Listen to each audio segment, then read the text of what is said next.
기도하겠습니다. 하나님, 은혜와 사랑을 감사합니다. 오늘 이 아침에도 저희들이 주님 앞에 예배하러 나와 또 함께 하나님의 말씀, 또 그 말씀 안에 담겨진 하나님께서 우리에게 원하시는 마음의 뜻을 알게 하시며, 또 우리의 믿음이 그 하나님의 선하심과 인자하심에 합당하게 세워지고 있는지 함께 우리 신앙 고백을 공부합니다. 이 자리에 오셔서 우리를 깨우쳐 주시고, 또 그 신앙의 고백이 우리의 삶에서 실제적으로 우리의 생활 가운데 드러나는 고백이 되게 하옵소서. 예수님의 이름으로 기도합니다.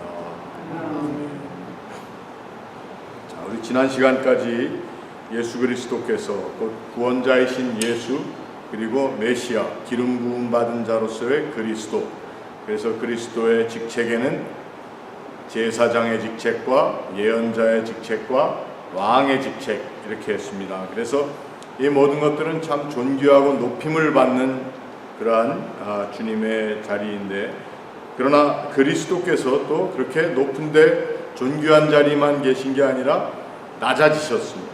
그래서 오늘 그리스도의 낮아지심의 상태는 어떠한가 46문을 같이 보겠습니다. 같이 그리스도의 낮아지심의 상태는 어떠한가? 답. 그리스도의 낮아짐의 상태는 우리를 위하여 자기의 영광을 내버리시고 종의 형상을 취하셔서 성령으로 잉태되어 동정녀 마리아에게 나시고 지상에서 사시다가 십자가에 못 박혀 죽으신 후 부활하기까지의 낮은 상태이다. 네, 이것은 우리 성경에 다 나타나 있는 예수 그리스도의 공생애와 그 후 바울 서신 같은 데 나와 있는 신앙 고백의 찬송 가운데 있습니다. 자, 문 47. 그리스도께서 잉태되어 나실 때 어떻게 자기를 낮추셨는가? 답. 그리스도께서 잉태되시고 나심에 자기를 낮추셨으니 곧 아버지 하나님의 아들이시지만 때가 참에 비천한 신분의 여자에게서 잉태되시고 나시어 인자가 되심으로 여러 가지 환경에서 보통 사람들보다 더 낮아지셨다. 네. 보통 사람들보다 더 낮아지셨다라는 것이 굉장히 중요하죠. 근데 보통 사람들보다 더 낮아지셔서 그 다음에 나오는 질문이 어떤지를 한번 보겠습니다. 문 48. 그리스도께서 그의 지상 생활에서 어떻게 자기를 낮추셨는가? 답. 그리스도께서 그의 지상 생활에서 자기를 낮추신 것은 율법에 복종하여 율법을 온전히 이루심으로 인간 본성에게 공통적으로 있는 일이나 특히 그의 낮아지심에서 따랐던 세상의 모욕, 사단의 시험, 육신의 연약성 등으로 더불어 충돌하심에 있었다. 여기 충돌하심에 있었다라는 말은 그 모든 일 가운데 맞다 들리셨다는 겁니다. 마주쳤다는 것이죠. 무슨 말씀인가 하면 어떻게 사단이 감히 하나님을 시험하겠습니까? 그런데도 인간의 모습을 입고 오셨기 때문에 사단의 유혹을 받으셨다는 거죠. 그리고 그분은 감히 사람들이 신을 모욕할 수 없는, 그런데 사람의 모습을 띠셨기 때문에 모욕을 당하셨어요.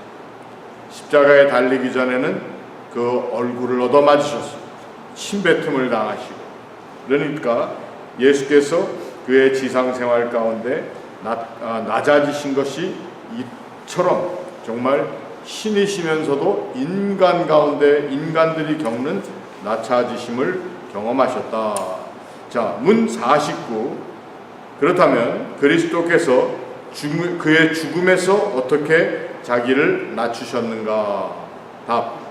그리스도께서 그의 죽음에서 자기를 낮추신 것은 가룟 유다에게 배반당하시고 그 제자들에게도 버림받으시고 세상의 조롱과 배척을 받으시고 빌라도에게 정죄받으신 후 핍박하는 자들에게 고난을 받으시고 죽음의 공포와 흑암의 권세와 싸우시며 하나님의 무서운 진노를 느끼시고 견디시고 자기의 생명을 속죄의 제물로 내놓으시고 고통과 수욕과 저주된 십자가의 죽음을 참으심에서였다.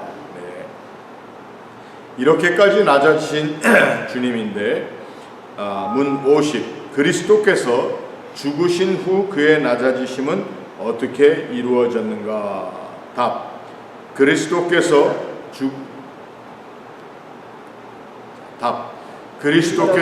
죽으신 후 그의 낮아지심은 장사됨과 죽은 자의 상태를 계속하시고 제3일까지 사망의 권세 아래 계신 것이니 이를 다른 말로 그가 지옥으로 내려가셨다고 표현한다. 자, 우리 사도신경에는 장사한 지 사흘 만에 죽은 자 가운데서 다시 살아나셨다. 그런데 어떤 사도신경에 영어로 되어 있는 경우에 종종 그분께서 저 음부에 내려가셨다 이렇게 되어 있는 것이 있습니다. He descended into hell 이렇게 돼서 지옥에 내려가셨다. 사람들이 어떻게 예수께서 지옥에 내려가실 수 있냐?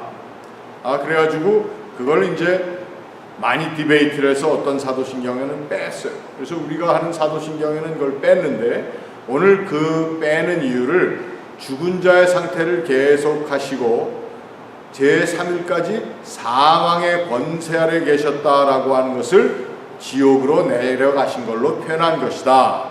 우리 이 대의리 문답에서는 그렇게 해설을 하고 있다는 것입니다. 자, 문 51 이제 낮아지셨으니까 하나님께서 그 아들 예수 그리스도를 높이시는 높아지심은 어떠한가? 답 그리스도의 높아지심은 그의 부활과 승천 성부의 우편에 앉으심과 세상을 심판하기 위해 다시 오심을 포함한다. 자, 그렇다면 그의 부활에서 예수께서 어떻게 높아지셨는가? 문 52 답 그리스도께서 그의 부활에서 높아지심은 사망에 매여 있을 수 없어 사망 중에 썩음을 보지 않으신 것과 고난받으신 바로 그 몸이 본질적 특성을 그대로 가지고 사망과 망설과 기타 현세에 속하는 공통적 연약성 없이 그의 영혼과 실제로 연합되어 그의 권능으로 사흘 만에 죽은 자 가운데서 다시 살아나심을 말한다. 이로써 하나님의 아들이심과 하나님의 공의를 만족시키시고 사망과 사망의 권세 잡은 자를 정복하신 것과 산자와 죽은 자의 주가 되심을 친히 선포하셨다. 그가 공적 인물로서 자기 교회의 머리로서 하신 모든 것은 믿는 자들을 칭의하시고 은혜로 새 생명을 주시고 원수들에 대항하여 이기게 하시고 마지막 날에 그들을 죽은 자 가운데서 다시 살리실 것을 그들에게 확신시키시기 위한 것이었다. 여기 사망 중에 썩음을 보지 아니하셨다. 어떤 사람들은 예수 그리스도의 부활이 육신은 아니고 그분의 영혼의 부활이었다. 이렇게 믿는 사람들도 있어요.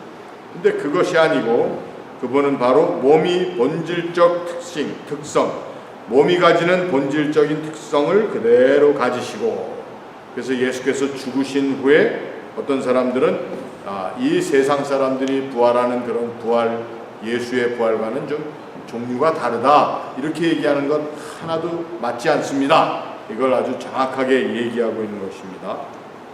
자, 그리스도께서 그의 승천에서 문 53 그리스도께서 그의 승천에서 어떻게 높아지셨는가? 답 그리스도께서 그의 승천에서 높아지심은 부활하신 후에 그의 사도들에게 자주 나타나 감화하시며 그들에게 하나님의 나라에 관한 일들을 말씀하시며 모든 족속에게 복음 전하라는 사명을 주시고 부활 후 40일이 되는 날 우리의 성품을 가지시고 우리의 머리로서 원수를 이기시고 사람들이 보는 가운데 가장 높은 하늘로 올라가심을 말한다. 거기서 사람들을 위하여 선물을 받으시고 우리로 그것을 사모하게 하시며 우리를 위하여 있을 곳을 예비하시니 그것은 곧 주님이 계시는 곳이요 세상 끝날에 재림하실 때까지 계실 것이라. 자, 그리스도께서 부활 승천하시는 그 승천하신 몸이 어떤 몸인가? 우리가 이제 본받을, 우리가 똑같이 그 몸을 우리도 받을 것이다. 그리고 그곳에서 예수께서는 바로 하나님 나라에, 우리가 가고자 하고 사모하는 그 나라에 계시다가 재림하실 때에 다시 우리에게 오실 것이다. 문 54. 그러니까 이 부활 신앙뿐만 아니라 재림 신앙에 관해서도 우리 웨스트민스터 대열의 문답이 이야기하고 있습니다. 자, 문 54. 그리스도께서 하나님 우편에 앉아 계심으로 어떻게 높아지셨는가? 답. 그리스도께서 하나님 우편에 앉아 계심에서 높아지심은 하나님이요 사람으로서 성부 하나님의 지극한 은총을 입은 것과 기쁨과 영광과 천지 만물을 다스리는 권세를 충만히 가지시고 그의 교회를 모으시고 옹호하시며 그들의 원수들을 정복하시며 그의 사역자들과 백성에게 은사와 은혜를 주시고 그들을 위하여 간구하심에서이다. 하나님 우편에 계신 주님께서 이렇게 높아지셨다. 문 53. 그리스도께서 왜 우리를 위하여 대신 간구하시는가? 답. 그리스도께서 우리를 위하여 대신 간구하심은 하늘에 계신 아버지 앞에 우리의 인성으로 지상에서 이루신 자신의 순종과 제사의 공로로 계속해서 나타나셔서 모든 신자들에게 자기의 공로를 적용시키려는 자기의 뜻을 선포하심을 가리킨다. 곧 선지자 신자들에 대한 모든 비난과 고발을 답변하시며 매일 실수함에도 불구하고 그들에게 양심의 평안을 주시며 은혜의 보좌에 담대히 나갈 수 있게 하시며 그들 자신과 그들의 봉사가 수납되게 하신다. 그리스도께서 우리를 대신하여 간구하신다. 우리 생각에 우리가 직접 간구하면 되는데 하나님께, 그런데 우리의 구함은 너무 연약한 것들이 많고 우리는 가끔 우리의 죄로 인해서 또 우리의 고민과 또 우리의 번민, 우리 죄로 인한 죄의 우리 죄책 이런 거를 인해서 하나님 앞에 직접 나가지 못하는 모습을 지닐 때가 많아서, 그래서 우리가 기도할 때 예수 그리스도의 이름으로 구합니다. 예수께서 우리를 위해 중보하시는 분이시다는 것에 대한 우리 확신을, 그래서 혹 우리가 혹시 여러분들 또 저도 마찬가지고 이거를 어떻게 구할까, 이렇게 내 마음에 죄의 모습이 있는데 이걸 어떻게 구하나 할 때, 그런 때 특히 예수께서 우리를 위하여 중보하여 아버지께 간구하신다. 자, 문 56. 세상을 심판하러 다시 오심으로 그리스도께서 어떻게 높아지실 것인가? 답. 세상을 심판하러 다시 오심으로 그리스도께서 높아지심은 악인들에게 불의하게 재판을 받아 정죄되신 주께서 마지막 날에 큰 권능과 자기의 영광과 그 아버지의 영광을 완전히 드러내면서 그의 모든 거룩한 천사들과 함께 큰 외침과 천사장의 호령소리와 하나님의 나팔소리 가운데 다시 오셔서 세상을 공의로 심판하심으로 나타난다. 자, 문 57. 그리스도께서 그의 중보로 무슨 유익을 주시는가? 답. 그리스도께서는 그의 중보로 은혜 계약의 다른 모든 혜택과 함께 구속을 주셨다. 가장 중요한 중보가 우리를 구속하시는 것이라는 것이죠. 자, 우리는 어떻게 그리스도께서 얻으신 혜택에 참여할 수 있게 될 것인가? 답. 우리가 그리스도께서 얻으신 혜택에 참여할 수 있게 되면 특히 성령 하나님의 역사에 의해 이 혜택을 우리에게 적용하심으로써이다. 그리스도께서 받으신 혜택이라는 것이 무엇이겠습니까? 부활하셔서 그 몸이 아버지 나라에 가셔서 거기에서 모든 권세를 누리시는 그 주님이 받으신 혜택을 우리도 누릴 수 있는데, 우리 생각에 아이고 감히 우리가 어떡해요. 우리 믿음이 그것을 받아들일 만한 큰 믿음이 되지 못할 때 누가 도우신다고요? 성령께서 우리로 하여금 그 믿음을 갖도록 하나님께서 역사하시고 그 모든 주님께 적용했던 그 권세와 특권을 우리에게도 적용시켜 주신다. 문 59. 누가 그리스도로 말미암은 구속에 참여할 수 있는가? 답. 그리스도께서 구속하신 모든 사람에게 확실히 적용되며 유효하게 전달된다. 그들은 때가 이르면 성령으로 말미암아 복음을 통하여 그리스도를 믿을 수 있게 된다. 성령으로 말미암아. 그러니까 성경적으로 얘기하면은 성령께서 역사하시는 은혜로 말미암아, 또 복음을 통하여. 복음이라는 건 뭡니까? 우리가 그것을 믿기만 하면 구원을 얻는다는. 그래서 믿음을 통하여 그리스도를 우리가 믿게 된다. 복음의 말씀을 통해서. 성경에 나와 있는 내용들이 다 복음의 말씀이죠. 자, 문 60.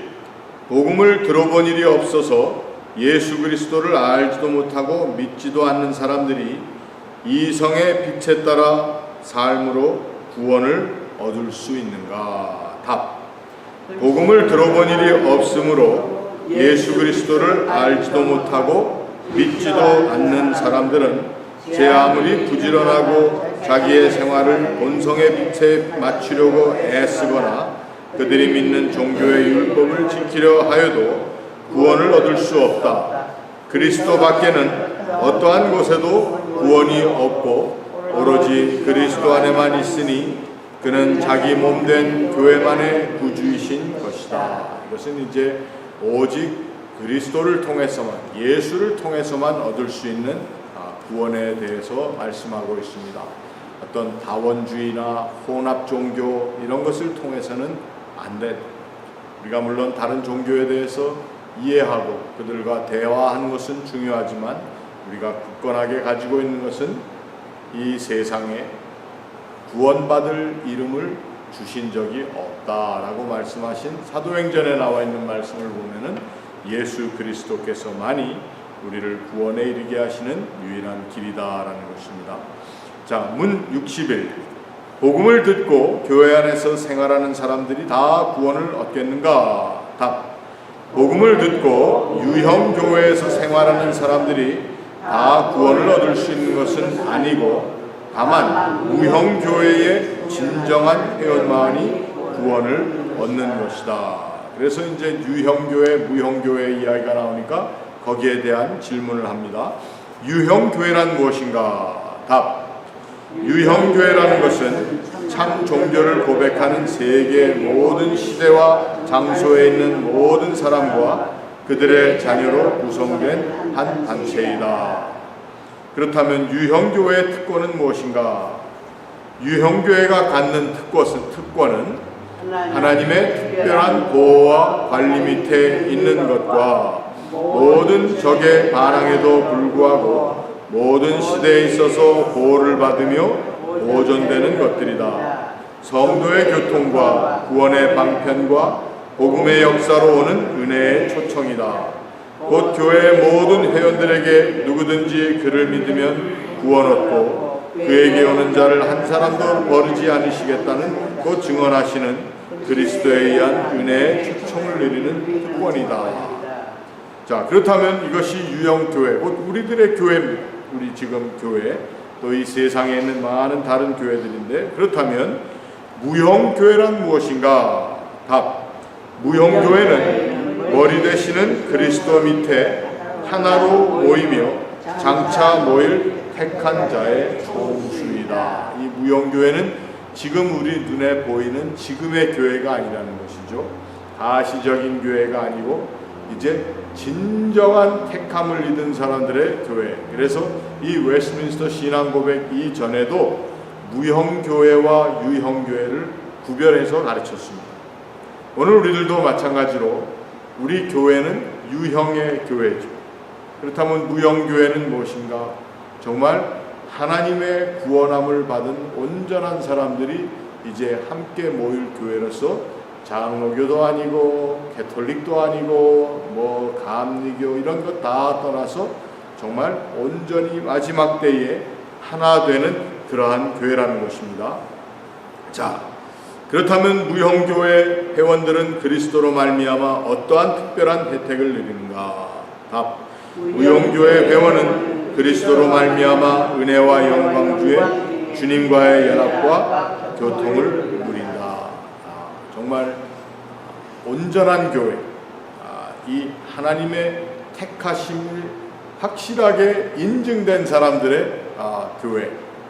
그래서 우리는 어떻게 보면은 누가 유형교회 교인이고 누가 무형교회 교인인가 뭐 이것을 구별하는 생각보다도 내가 어떻게 내 믿음을 지키고 하나님께서 나를 택하신 것에 대한 확실한 응답으로 신앙생활함으로 나도 장래에 정말 온전한 교회인 무형교회의 교인이 될 것인가 생각해야 된다는 것입니다. 이것은 정말 살아계신 하나님과 또 부활하신 예수 그리스도의 온전한 연합을 누리는 사람들의 교회가 바로 무형교회라는 것입니다.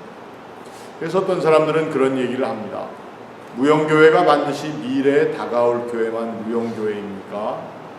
이렇게 물어보는데 이것에 대한 것은 우리 고백에 나와 있지는 않지만 많은 교회 지도자들이 디베이트를 합니다. 그래서 우리가 무형교회라고 하는 것, 눈에 보이지 않는 가시적인 교회를 우리의 삶 가운데 만들어 나가야 됩니다. 그래서 지금 우리의 삶에 내가 그리스도와 온전히 교제하고 있는, 그래서 하나님을 중심으로 사는 신실한 삶의 자리가 바로 무형교회입니다. 이렇게 얘기하는 사람들도 있습니다. 그러나 우리 웨스트민스터 신앙고백 이 대열의 문답 가운데는 이것이 장차 정말 하나님의 온전한 선택의 확증을 가진 사람들의 모이는 하나의 큰 사이즈를 얘기할 수 없는, 또 모양을 얘기할 수 없는 교회다라고 얘기하는 것입니다. 자, 문 66. 선택된 자가 그리스도와 함께 가지는 연합이란 무엇인가? 선택된 자가 그리스도에게 연합됨은 하나님의 은혜의 역사니 이로 말미암아 영적으로 신비적으로 참으로 나눌 수 없이 그들의 머리와 남편이 되시는 그리스도께 결합되는 것이다. 이는 그들의 유효한 부르심에서 이루어지는 것이다. 그렇다면 유효한 부르심이란 무엇인가? 유효한 부르심이라는 것은 하나님의 전능하신 권능과 은혜의 역사인데 이로 말미암아 그의 택하신 자에게 거저주시는 특별한 사랑이요 그들 안에 있는 어떤 것도 하나님을 감동시켜 그것을 행하게 한 것이 아니니 하나님은 그의 받으실 만한 때에 그 말씀과 영으로 말미암아 그들을 불러 예수 그리스도께 가까이 나오게 하시며 그들의 마음을 성령으로 밝히시어 구원을 깨닫게 하신다.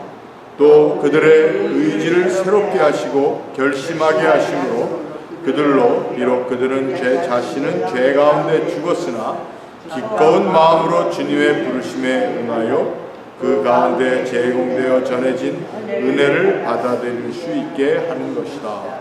이 effective calling, 소위 말하는 유효한 부르심에 대해서 이렇게 길게 설명하는 이유 중에 하나는 그 유효한 부르심의 절대적인 부르심의 주제는 하나님께 있다는 것. 우리가 그 부르심을 얻기 위해서 무슨 노력을 한다든지 또 무슨 고행을 한다든지 수도 생활을 한다든지 이런 것이 절대 아니다. 이것은 하나님께서 부르시셔서 그 부르심에 합당한 삶을 사는 사람들의 마음을 하나님께서 성령으로 깨닫게 해주십니다. 그래서 전부 하시는 일이 하나님 하시는 일이다. 그래서 이 효과적인 또는 유용한 부르심이라는 것이 굉장히 중요한 우리 신앙의 이해 중에 하나입니다. 자, 문 68. 선택함을 입은 자만이 유효하게 부르심을 받는가? 답. 선택함을 입은 자들만이 유효하게 부르심을 받는다. 선택받지 못한 사람들은 비록 말씀의 사역에 의해 외적으로 부르심을 받고 성령의 어떤 일반 역사를 가질 수 있을지라도 그들에게 제공된 은혜를 고의로 등한시하고 경멸하다가 의당 불신앙에 떨어져서 예수 그리스도께로 참으로 나오지 않게 된다. 그래서 이 유용한 부르심을 받은 사람, 그 사람들은 선택함을 입은 사람들인데 그 선택함을 받은 사람들만이 끝까지 그들의 신앙을 지켜나가고 그 신앙에 진실함이 있다는 것입니다. 그렇지 않은 사람들은 얼핏 보기에는 유효하게 부르심을 받은 것 같지만 근본적으로는 그 신앙의 길에서 떠나게 된다. 자, 문 69. 무형교회 회원들이 그리스도와 더불어 갖는 은혜의 교통이라는 것은 무엇인가? 답. 무형교회 회원이 그리스도와 갖는 은혜의 교통이란 그들의 칭의와 양자됨과 성화와 현세에서 그리스도와의 연합을 통하여 받는 여러 가지 유익이니 곧 그의 중재 효능에 참여하는 데서 오는 것이다.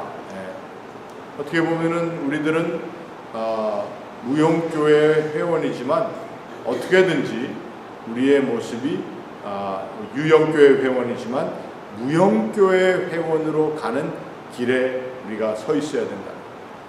성화되는 과정을 겪어야 되고 그 성화를 통해서 우리가 온전한 하나님의 사람됨에 대한 확신을 가지고 또 그것을 실천하면서 살아야 되는 것이 무형교회 교인들이고 그 무형교회 회원들이 그리스도와 더불어 갖는 은혜의 교통이 바로 그것이다.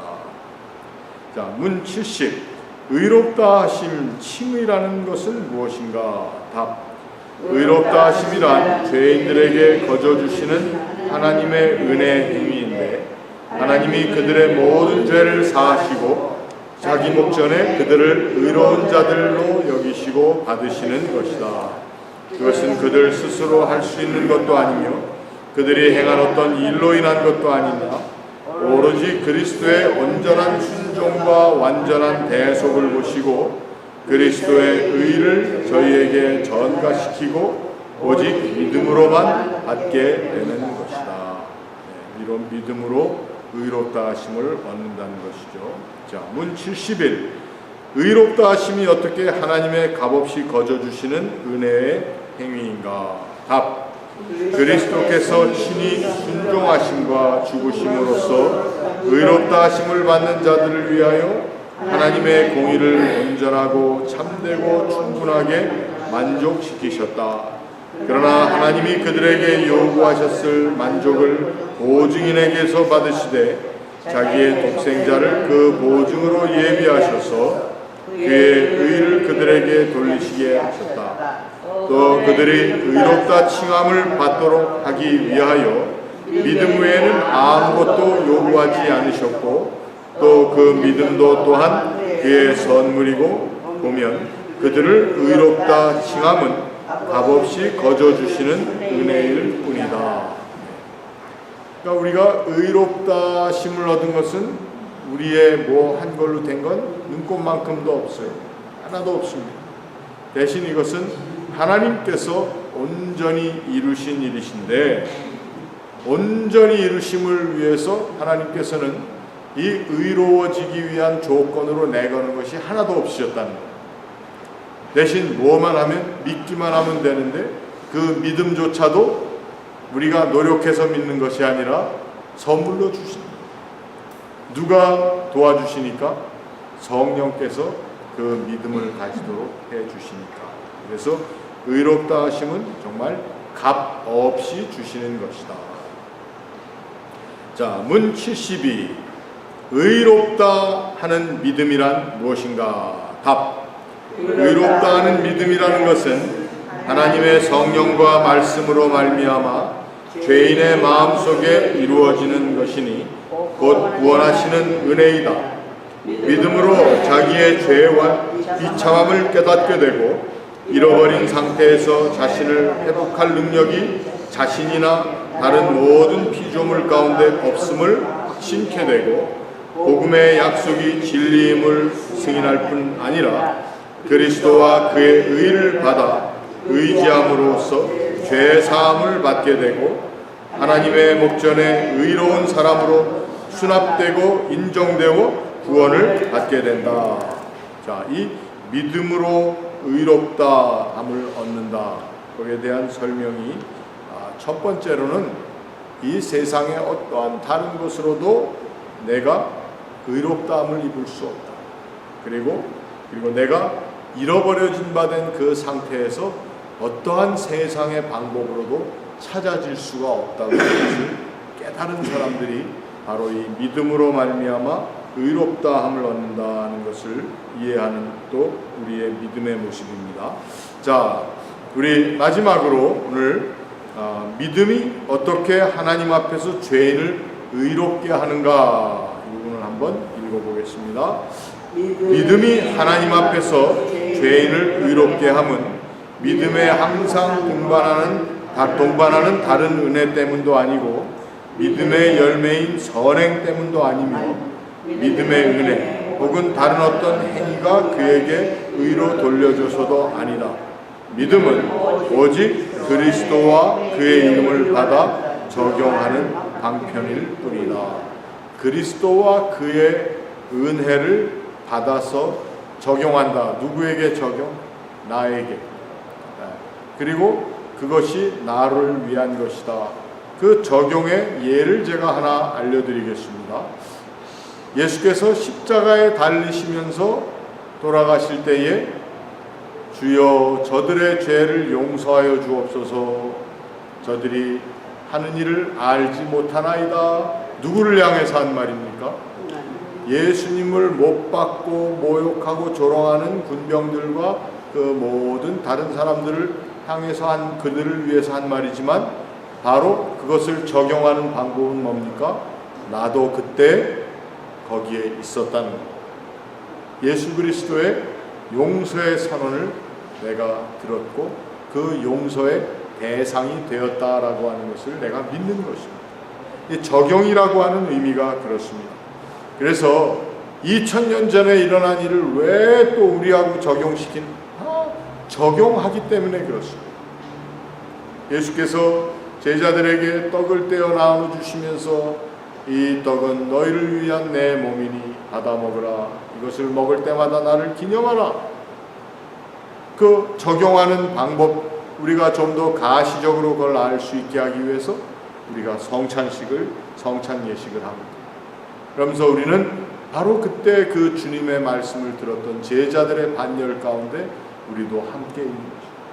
이런 것들이 적용이라는 것입니다. 그래서 하나님 앞에서 우리가 믿는 사람으로서 우리의 지금의 자리는 죄의 자리, 그런데 그 죄의 자리가 옛날 십자가에 바로 그 밑에 있었던 죄인들의 자리에 우리도 함께 가고 예수께서 그 사람들을 용서해 주셨습니다. 가장 가깝게는 바로 옆에 달렸던 강도를 용서하시고 내가 나와 함께 오늘 낙원에 이를 것이다. 그 예수님의 선포를 듣는 것이 이런 것들이 적용이라고 하는 것입니다. 자, 우리 다음 시간에 양자됨에 대해서, 양자로 삼는 어답션, 그리고 거룩하게 성화하는 것, 그것을 위한 회개, 다시 칭의를 잠깐 언급하는 그 문답을 같이 다음 주에 하도록 하겠습니다. 우리 여기까지 하고 오늘 기도로 마치겠습니다. 하나님 감사합니다.